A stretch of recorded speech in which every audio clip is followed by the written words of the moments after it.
So, I initially wasn't going to do a video on this because I typically just explain this concept in game. However, I've noticed a lot of newcomers lately and even players as high as postmodern era not knowing a lot about the trading mechanics in this game. So, I've decided to make a video so that everyone can have a firm understanding. Like with my other videos, this video is aimed at newer players, but be aware there will be a lot of technical babble, getting into more the nitty-gritty mechanics of the game, so if any of this information goes over your head, just comment down below and I'll do my best to answer any questions you may have.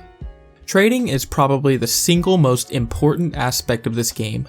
That's because every era has 5 unique goods in which all are required to advance through the age as well as the next few ages. In order to acquire these goods, the main way, at least initially, is to produce them yourself. However, every player is only initially given a boost to the production of 2 of these goods at random for each age. You get more boosts later on for back ages when you start needing to produce refined goods. Which brings me to my next point. There are 3 types of goods in this game: unrefined goods, refined goods, and special goods. Special goods only come around in the Arctic future and cannot be traded, so I'll talk about them in my age-specific highlights video for their ages. Unrefined goods are goods that only cost coins and supplies to make. From Bronze Age through to the late Middle Age, the cost of making each good doubles for each age higher. This will be important later in the video. Refined goods are goods that require coins, supplies, and good types from 3 ages prior to produce. For instance, modern era goods require colonial age goods to produce.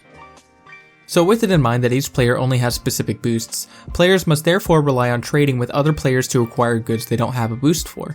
You can trade goods with neighbors, friends, or guildmates. However, accepting a trade costs a forge point unless trading with a guildmate, so it is important to find a guild with active members who are around your level or higher, as most of your early and mid-game trading will be almost solely within your guild. There are 3 types of trades, and it is important to know which one your guild requires when choosing a guild to join: fair trading, free trading, and even trading. Fair trading is a trade in which there is no net gain or loss on either the accepting party or the person who posted the trade. These trades take into account the cost to produce the goods and will do a fair 1-to-1 ratio of cost. Early ages, this is easy. However, later ages, this is much more complicated. Free trading is where the party posting the trade tries to gain a profit by marking up their goods. For instance, they may offer a good of 1 age for a good of a higher age at a 1-to-1 ratio, causing the accepting party to lose out on the cost it took to make those goods. Even trading is a compromise that a lot of guilds adopt to keep trading easier and simpler for casual players. These trades will keep trading a 1-to-1 ratio for same age goods, or a 2-to-1 or 1-to-2 ratio of different age goods. They ignore the exact cost to produce each good and just assume each good is worth twice as much as the previous age's goods no matter what. When using even trades, it's impossible to trade fairly between goods differing in more than 1 age, so there's no way to trade goods of the early Middle Age with goods of the Bronze Age, since early Middle Age's goods are worth 4 times as many Bronze Age goods, and trading only allows posting at most a 2-to-1 ratio in goods. Since most guilds will follow even trading, often it may be easier for you to simply follow this as a rule of thumb when trading no matter what age you're in. However, if you want to follow a strict fair trade, the calculation is as such. I'll give a good a score based on its cost. Since each good is worth the same amount of supplies as coins, I'll only consider the cost of coins. And since each good in an age all costs the same, each age can be considered with 1 score for all 5 goods. The score of an age is the coins it costs to produce, plus the coins it costs to produce the goods the main good requires. You simply do this again for ages that use refined goods to produce, so Oceanic future goods would be scored with the coins costs, plus the coins cost of the Tomorrow age goods, plus the coins cost of the modern era goods. There are some great websites you can go to do the calculations for you, as well as my website whenever I finish the programming for it, in which both links will be in the description. There is technically another way to calculate the worth of a good involving the efficiency of the building it's produced in, but as this is a ton of extra work and math, players just ignore the size of the buildings used to produce goods. That being said, here's the exact calculation for the exact worth of a good if for whatever reason you want to enforce this type of trade in a guild you run.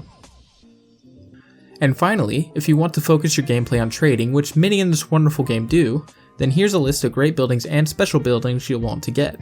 This won't include everything since frankly there's just too many special buildings to list in this video, but these are the most common ones. The Tower of Babel, Lighthouse of Alexandria, St. Mark's Basilica, Frauenkirche of Dresden, Royal Albert Hall, Rainforest Project, Atlantis Museum, and Stargazer all give free goods of your age or unrefined goods equivalent to the type needed for your age, with the Stargazer just giving you goods of your previous age. Tribal Squares and Terrace Farms are guild expedition rewards that give goods when collected, the Terrace Farm being an 8-hour production building for goods. There are a multitude of other special production buildings like the Haunted House in Luau that are similar to the Terrace Farms, and other collection type buildings such as the Bakery and Oasis that give goods when aided.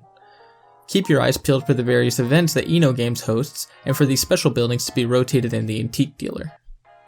Anyway, I hope this helps. If you have any questions, let me know down in the comments section, and feel free to like and subscribe if you found this helpful. I'll be uploading a Let's Play series from Bronze to Space Age soon, so stay tuned for that. But with that said, have a good one, y'all.